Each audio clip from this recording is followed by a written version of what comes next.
Christ est ressuscité. Il est vraiment ressuscité. Sœur Claire, c'est avec joie qu'on va vous écouter commenter l'évangile de la Vigile pascale. Dans Saint Luc, bien sûr. Chapitre 24, versets 1 à 12. Alors, je voudrais commencer en lisant un très beau texte d'un père de l'église de Saint Grégoire de Naziance, évêque, sur la résurrection, pour annoncer la couleur avant de commenter le texte. Le Christ est ressuscité d'entre les morts, levez-vous, vous aussi. Le Christ qui dormait s'éveille, éveillez-vous. Le Christ sort du tombeau, libérez-vous des chaînes du péché. Les portes de l'enfer s'ouvrent, la mort est détruite, le vieil homme est déposé et le nouveau enfin libéré. Puisque vous êtes devenus dans le Christ une créature nouvelle, renouvelez-vous. C'est la Pâque du Seigneur, la Pâque du Seigneur. Je le dirai une troisième fois en l'honneur de la Trinité, c'est la Pâque du Seigneur. C'est la fête des fêtes, la solennité des solennités, qui surpasse non seulement les fêtes humaines, mais même celles du Christ, comme la lumière du soleil surpasse celle des étoiles. C'est le jour de la résurrection et le commencement de la vraie vie. Éclatons de lumière et de joie en cette fête et embrassons-nous mutuellement. Saint Grégoire de Naziance, évêque. Alors, le texte de la Vigile pascale nous présente les femmes au tombeau dans Saint Luc et nous rappelle, 24 verset 1, le premier jour de la semaine, tout à fait au début de l'aurore, les femmes sont venues au tombeau en apportant les aromates qu'elles avaient préparés. Jésus accomplit pleinement les Écritures. Ce premier jour de la semaine, c'est l'écho du premier jour de la grande semaine de création au début du livre de la Genèse, où la lumière l'a emporté sur les ténèbres. Il y eut un soir, il y eut un matin, jour 1 ou premier jour. La lumière a brillé dans les ténèbres. Premier jour de la semaine.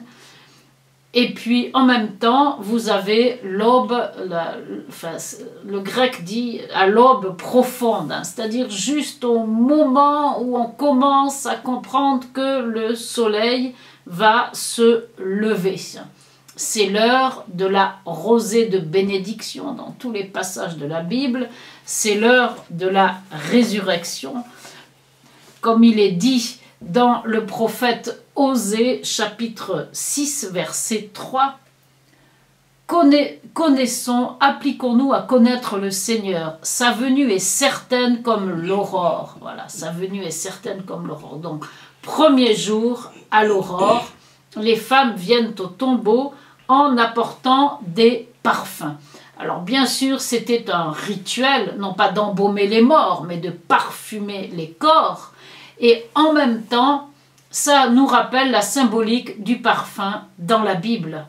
Les premiers parfums, la première fois que des parfums sont cités dans la Bible, c'est au livre de la Genèse, chapitre 37, verset 25, que transportait la caravane de chameaux qui a emmené Joseph, vendu par ses frères, en Égypte. La caravane de chameaux transportait des parfums. C'est ce que nous dit le texte. Leurs chameaux étaient chargés de gomme adradante, de baume et de ladanum qu'ils allaient livrer en Égypte.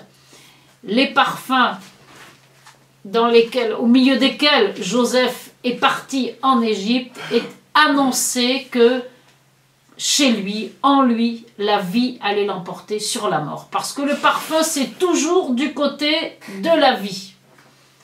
La mauvaise odeur, c'est la mort. La bonne odeur, c'est la vie. C'est vrai dans la vie courante, la pourriture, c'est la mauvaise odeur, et le parfum, qui est la bonne odeur, ça renvoie toujours au désir de vivre. La bonne odeur qui l'emporte sur la mauvaise odeur. C'est tout le thème du Cantique des Cantiques. Cantique des Cantiques où le bien-aimé, Dieu, Jésus, qui est le prince de la vie, il est dit au premier chapitre, au verset 3, « L'arôme de tes parfums est exquis ». Ça, c'est le début du Cantique des Cantiques. La fin du Cantique des Cantiques. Quand le bien-aimé nous donne rendez-vous, c'est sur les montagnes embaumées ou parfumées. Cantique 8, 14.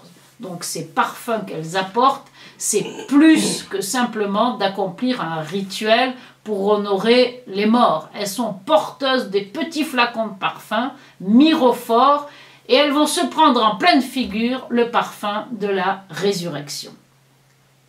Alors, il est dit au verset 2 qu'elles ont trouvé la pierre roulée sur le côté du tombeau. Autrement dit, le tombeau ouvert.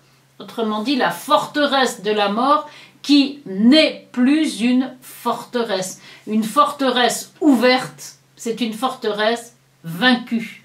Le tombeau de Jésus ouvert et vide, c'est la mort qui est vaincue. C'est ce qui avait été annoncé à Abraham au livre de la Genèse, au chapitre 22, verset 17.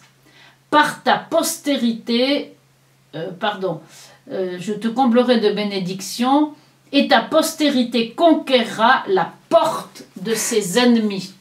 Le tombeau ouvert, c'est la porte des ennemis qui a été conquise. C'est la postérité d'Abraham qui a été vainqueur de toutes les forces de mort. Le tombeau est vide, il est ouvert, la forteresse de Satan est détruite. Ensuite, je voudrais passer au verset 6, où les anges vêtus de blanc, de vêtements éblouissants qui se présentent à elles, leur disent « Mais pourquoi cherchez-vous parmi les morts celui qui est vivant ?»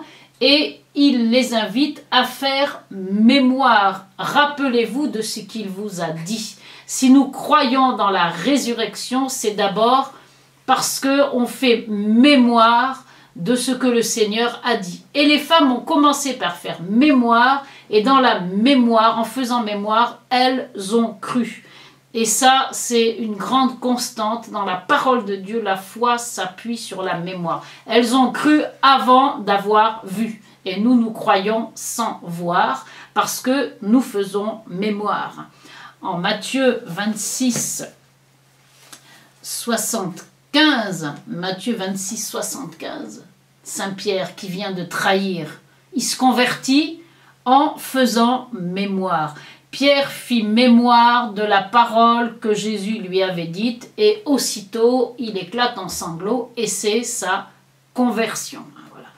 Dans Saint Jean, chapitre 2, verset 22, il est dit que quand Jésus est ressuscité d'entre les morts, ses disciples firent mémoire de ce qu'il avait dit.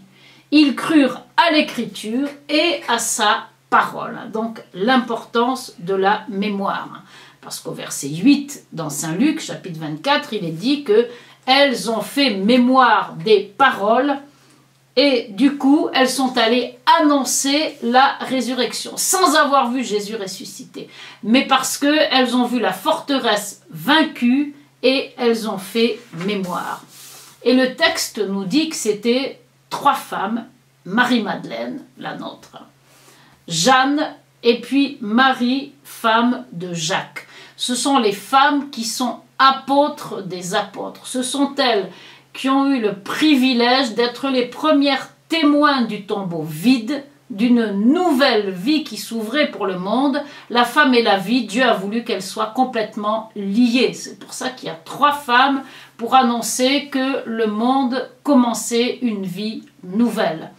Peut-être aussi pour que s'accomplisse ce verset du psaume 68 où il est dit que le Seigneur envoie une armée de messagères au féminin, de messagères qui va être innombrable. Et ça fait partie des vocations de la femme d'annoncer la résurrection, d'annoncer la vie. Christ est ressuscité. Il est vraiment ressuscité.